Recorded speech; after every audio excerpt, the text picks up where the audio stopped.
Okay, guys, let's get started. Today we are going to talk about the chapter 3, the managing in a global environment. How to manage in a competitive environment, how to start up a business, what are the criteria, how can you find your way, how can you set the distributing channels, how the managers and the management unit can perform well in the global environment. So as you know, for your midterm, suppose for you to study the first 7 chapters or 6 chapters. Okay, you need to study the first 6 or 7 chapters. Later on, we discuss about this. Okay, guys, we could have a class for revision together. We have some exercise, we have some activities. It might be tips and skills and hints for your exam day. Okay, guys, so bear with me.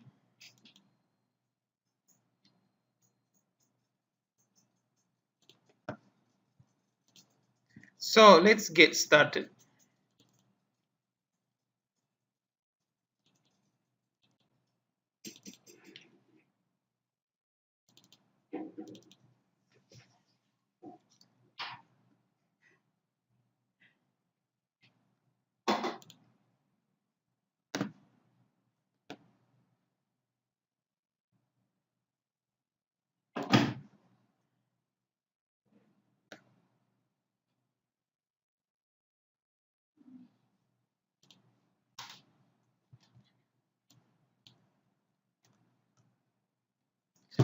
So what do we mean by multinational corporations? These are very important definitions for your exam day. Okay, guys, so I might give you in the exam day an MCQ questions.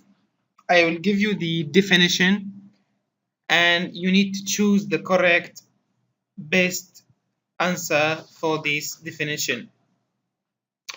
So the multinational corporations, MNC, you need also to memorize and remember these short forms. Multinational corporation is a company that maintains a significant operations in multiple countries simultaneously. So it's a company have different activities in many different countries, okay? But they manage them all from one base at the home country, at the headquarters. So this company is running all over the world. It has a lot of branches, but the headquarters is at the certain or particular country that is running the whole these branches. Okay, you can hear me, guys? Can you hear me?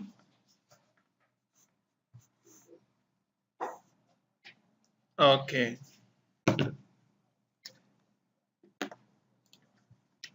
So, transitional corporations is a company that maintains a significant operations in more than one country simultaneously, but the different from the previous one is decentralized management to the local country.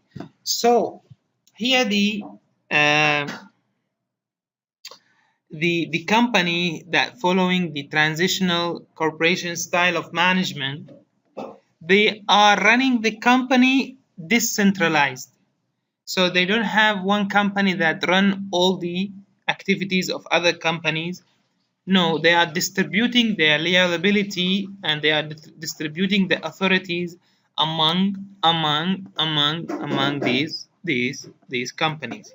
So the borderless organization is a global type of organization in which the official geographical barriers are eliminated.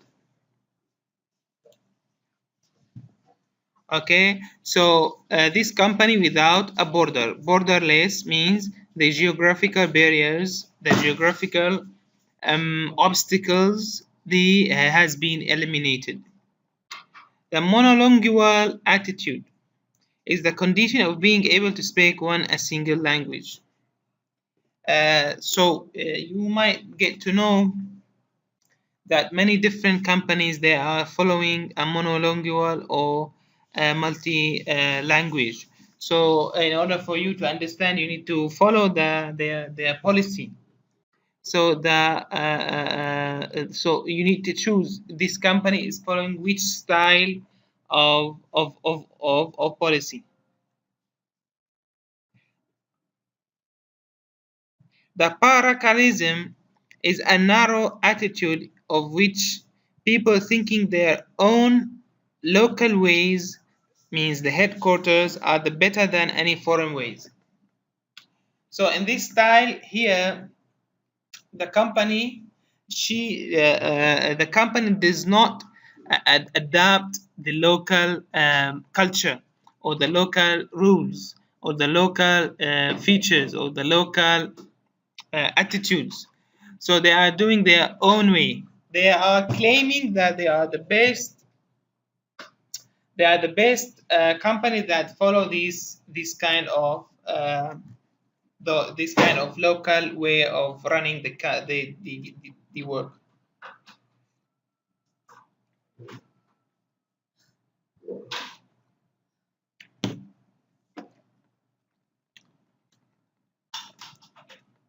The ethnocentric is the best work approach and techniques are those at the home country. So the ethnocentric here they focus on the way of the home country that is the best approach to to do your business.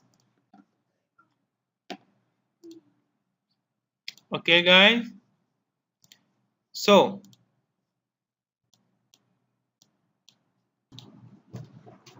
the geocentric here, from the word, we can see that it's focusing on the geographical. It's a global attitude which is the world oriented that focus on using the best approaches and people around the globe. So this style of management focus on the manpower.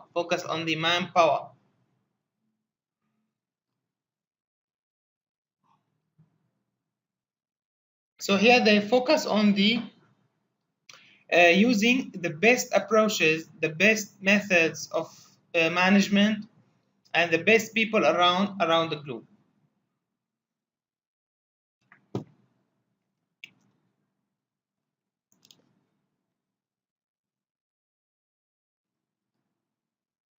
What is the polycentric? The polycentric is the foreign country in which the organization is doing her business. They know the best work approaches and policies for running their business. So here, this approach, they are saying that before we need to do or start any business, we need to think more one time about the local culture about each country.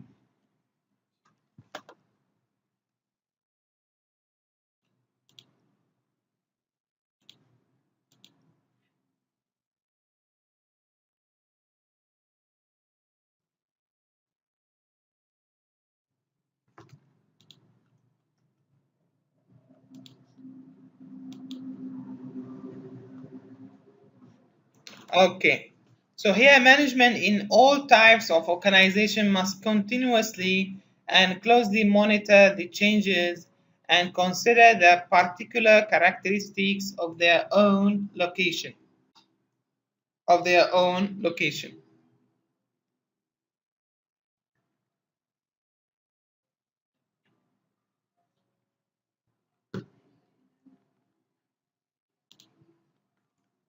So in the current global environment, the availability of opportunities lies beyond the national borders, characterized with severe competition, saturation of the local markets.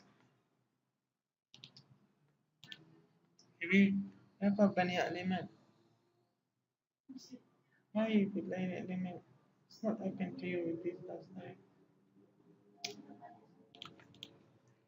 So here, currently, there's a lot of opportunities around the globe. A lot of opportunities out there waiting for the entrepreneurs to set up and do their business.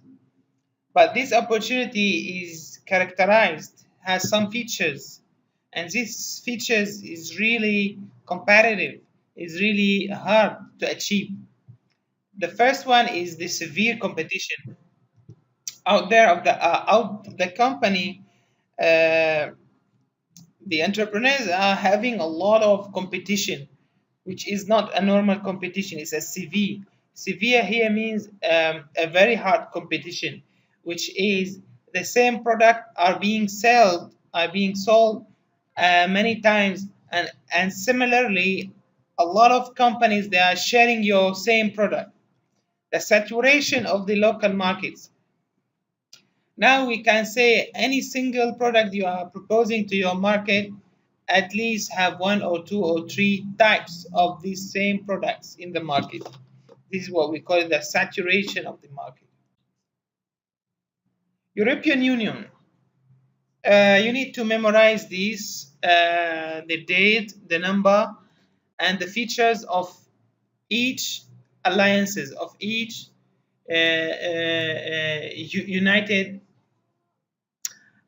united groups. So, global trading alliances, the European Union. Each one of us, we have heard about the European Union. That recently, UK was dismissed her membership in this European Union. So when was the European Union established? In 1992, with 25 European nations. So in 1992, you need to remember this.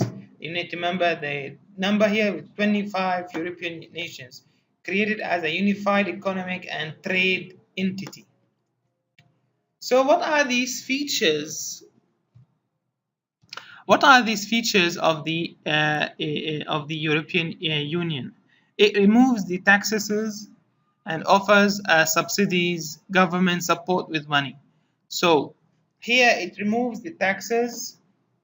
So among these European Union, if anyone lives there among you guys, he will notice that whether he wants to do a business in each of these European Union countries, and as long as you have the citizenship in one of these countries, you can do your business with an open way. So no taxes, and also whenever you want to start any business, the government will support you with the proper amount of money. No barriers to travel for employment. Of course, there is no visa, no barriers for investment, no barriers for trade, using the single European currency, which is the euro. So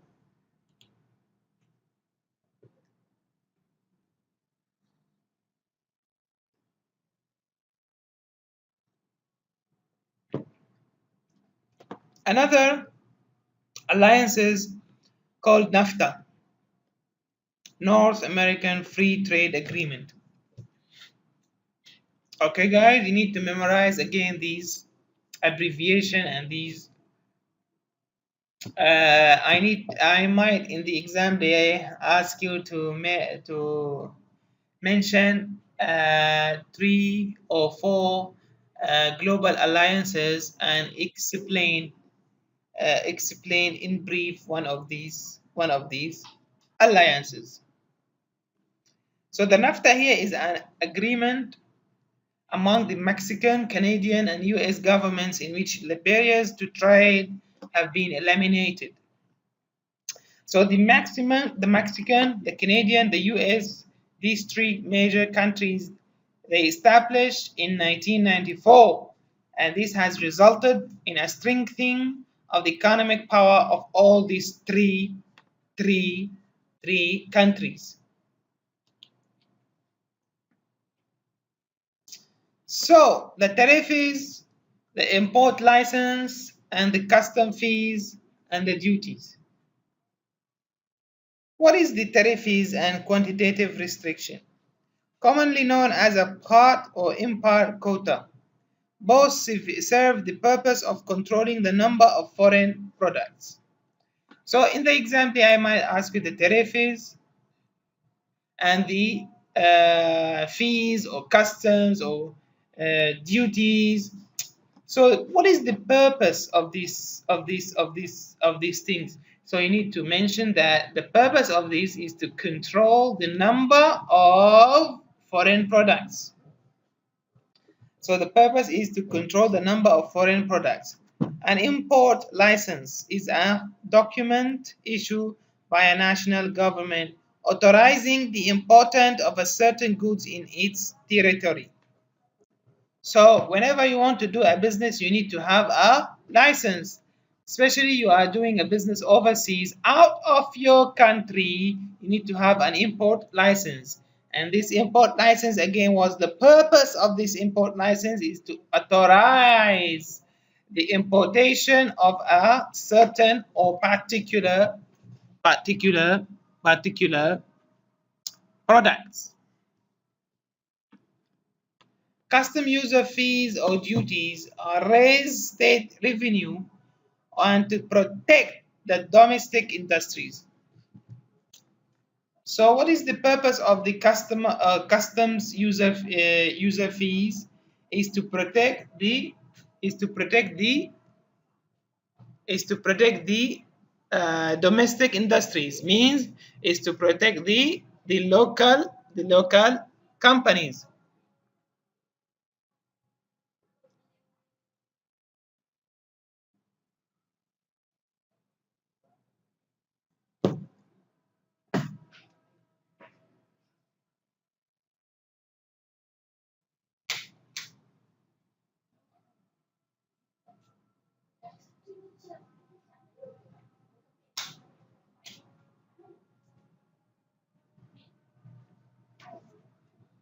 So,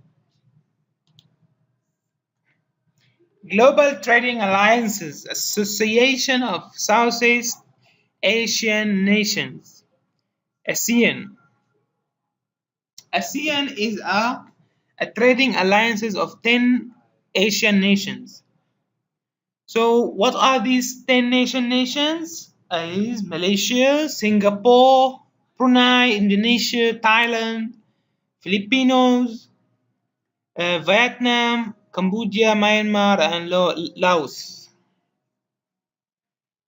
Okay, guys, so these are the 10 Asian companies that are enrolled and involved in the ASEAN Global Trading Alliances.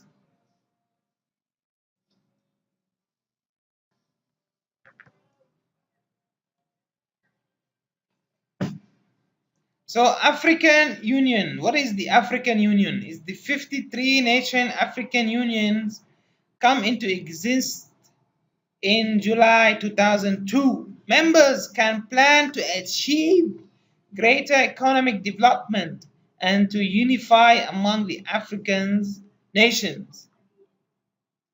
So the World Trade Organization, WTO, World Trade Organization, formed in 1995.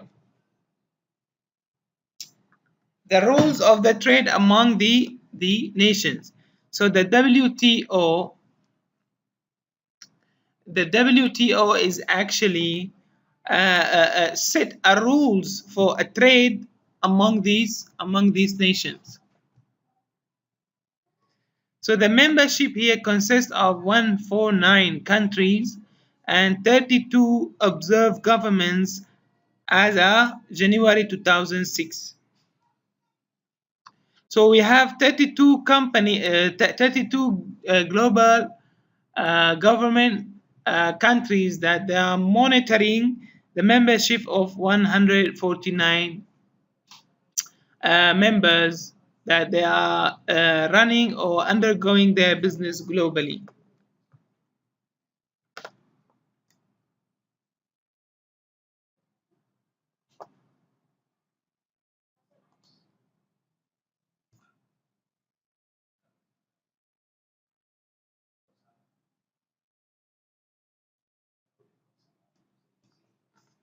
So organizations have different ways and stages of going global.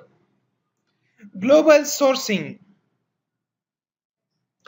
Companies that go international may begin by using the global sourcing, also called the global outsourcing. Global sourcing here means purchase materials or labor from around the globe. Global sourcing is means going global and for, for search for resources for your own company.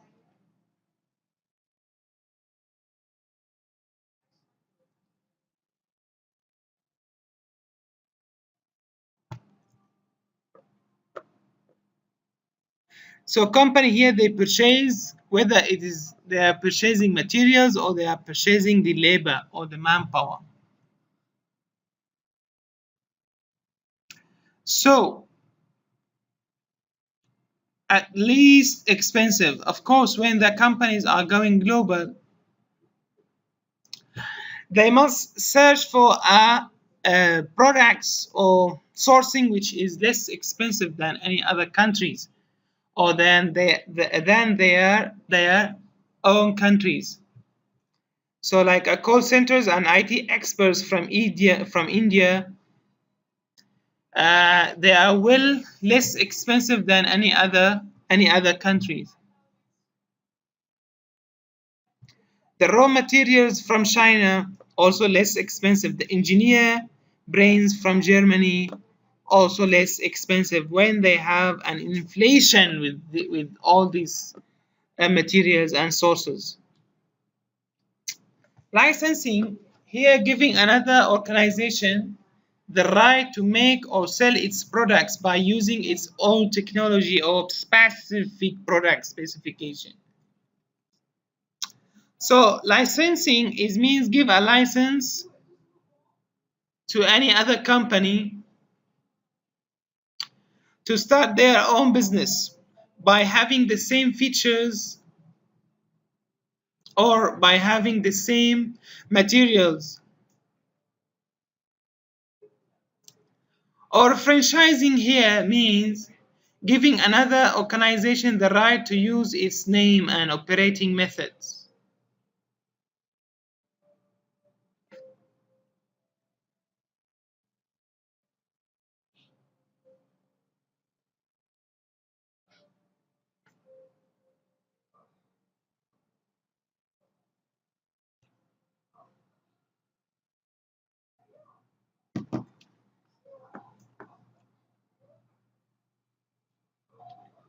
So franchising here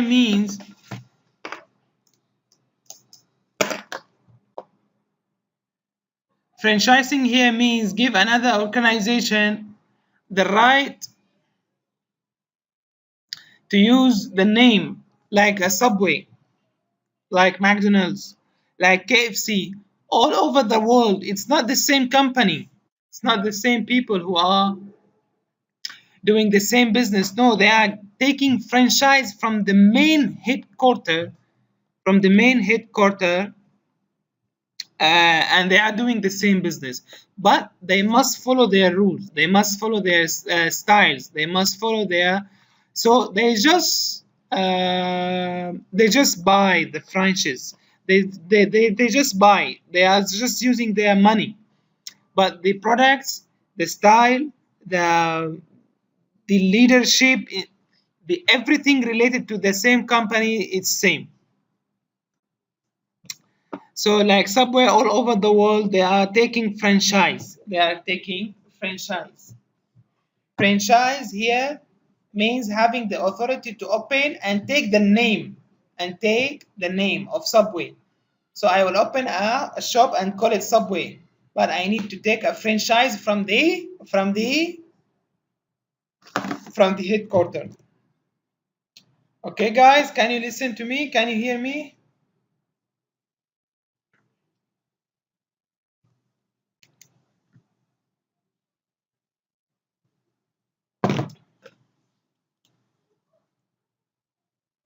Okay.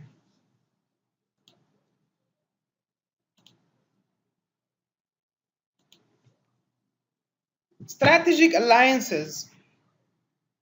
What is the strategic alliances? Managers may decide to make more of a direct investment in international markets by forming a strategic alliances, which is a partnership between an organization and a foreign company partners. So, if you are an entrepreneur and you are planning to have a business globally, internationally, you want to have a distributing market channels all over the world, you need to have first a strategic alliances. These strategic alliances means having a partnership between the organization and the foreign companies partners. So if you want to open a subway, for example, you need to have the franchise as we have explained. And you need to have the agreement from the government itself where you want to open. I need to have also the agreement and bond agreement and the contract with the headquarters of the company, with the headquarters of the company.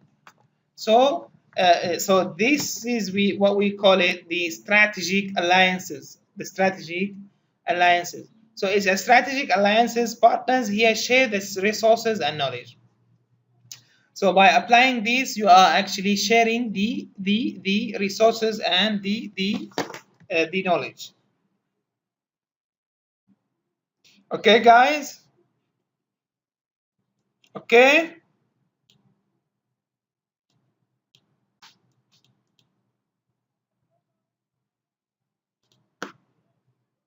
Okay.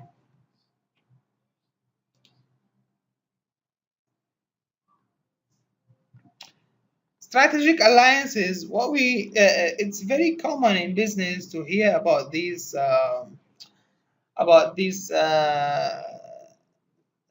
term or this terminology, which is called a joint venture. Joint venture is very famous, and I might ask you in the exam day the meaning of joint venture. The joint venture is here actually, as we just called here, a joint venture mainly focus on the resources and the knowledge. So the joint venture, okay, let's say mid you want to have a joint venture with Harvard University, for example. Now, if the media wants or try to have a plan or some activities or some exchangeable education systems between these two global universities, they need to have something called joint venture. Joint venture here means sharing the knowledge and sources. So joint venture here means sharing the resources and knowledge. So you need to memorize this. So it's here allows the partners to form a separate independent organization for some business purpose. So as long as we are sharing the resources and the knowledge, so we are doing or we are having the strategic alliances.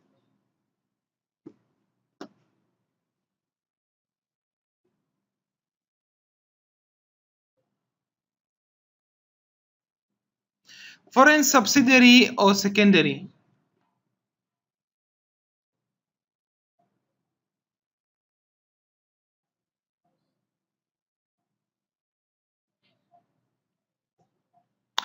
Managers here may decide to make a direct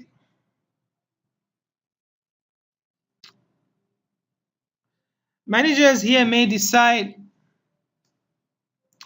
to make a direct investment in a foreign country by establishing a foreign subsidiary.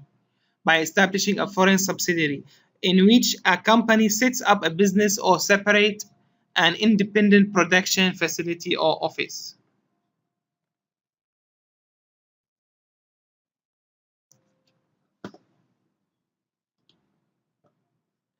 Managing in a global environment. There are many challenges associated with the managing in the global environment. So what we have mentioned now, opening a business all over the world, having a franchising all over the world, and so on and so on, there must be challenges. Actually, there must be challenges. So what are these challenges? What are these challenges? The legal political environment, the economic environment, the cultural environment. So these are the basic challenges for having a business globally. So you need to understand the political issues related to certain countries. They might not allow the foreigners to work or participate in any business. So you need to so here the legal political environment does not be unstable or revolutionary to be challenged to managers. The economic environment here, the fluctuation in the currency rate, the inflation, the high and diverse tax policies.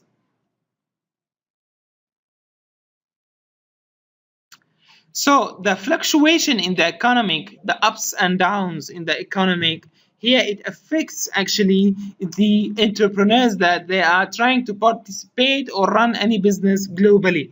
The cultural environment, we need to understand the values, we need to understand the attitudes, we need to understand the cultural environment in each certain or particular country that you are planning to open a business there. Okay, so unless you understand the cultures, what people need, how people behave, how people do their business, how the value, how the common sense, how the norms, what we call it norms, how the norms running over there, and as long as you understand these major things, only then you can proceed doing your business.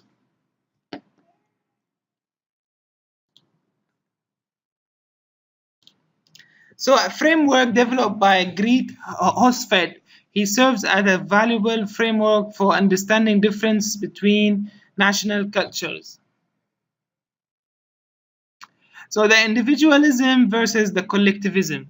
Individualism means seeking for your own benefit, regardless of the cultural, of the environment, of the people. So you are seeking for your own benefit. You are seeking for your own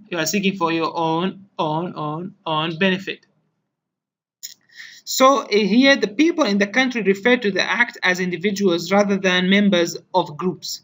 The collectivism is characterized by the social framework in which people refer or prefer to act as members of groups and expect others also to be in groups. So if you want to do a business in a foreign country, you need to study what kind of environment they are following. Are they a collectivism or individualism? Collectivism here means doing a business among groups, or under the government.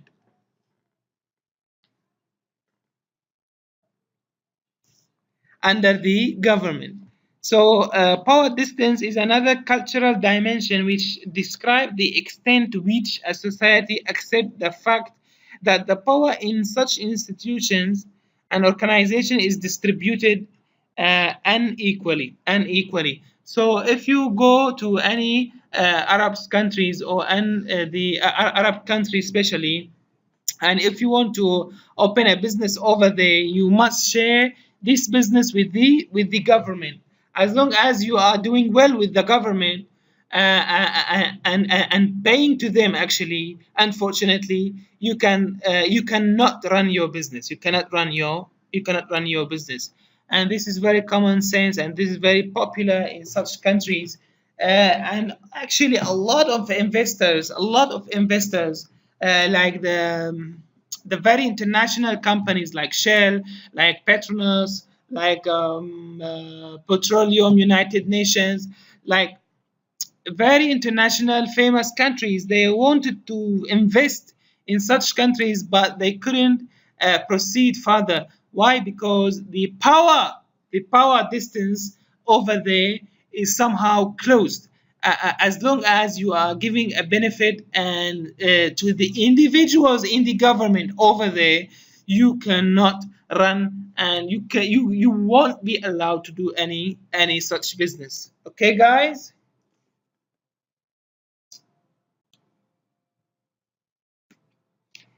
What is the uncertainty avoidance? Describes a cultural measures of the degree to which people tolerate the risk and unconventional behavior. So, what's the achievement and nurturing? The achievement is the degree to which values such as assertiveness, the acquisition of money, is being measured by the company. So the nurturing is the here emphasize on the sensitivity in relationships and concern for the welfare of others. So here, basically, the idiom here focus on the people on and how they make the relationships among each other and how they are having the welfare of the society. The long-term and short-term orientation, the saving or retirement. So these are all actually methods or management styles on to run the business. So you need to know actually what kind of business are you trying to open over there, whether you are trying to save money, whether you are trying to be on the retirement program in each particular country. Short-term orientation value the past and the present, and the emphasize a respect for tradition and social obligation. Okay, so this is the short-term orientation value. If you are planning to open any business, but your business plan is somehow having the short-term values or short-term plan to run your business, let's say for 5 years. So here the saving, the retirement, the achievement should be measured according to this period of time, Okay, guys, we have come to the end of this class. Any one of you have any question? Please proceed to do your assignments and forums and quizzes. And let me know in case you have any question. You can drop me or send me an email. Okay, guys?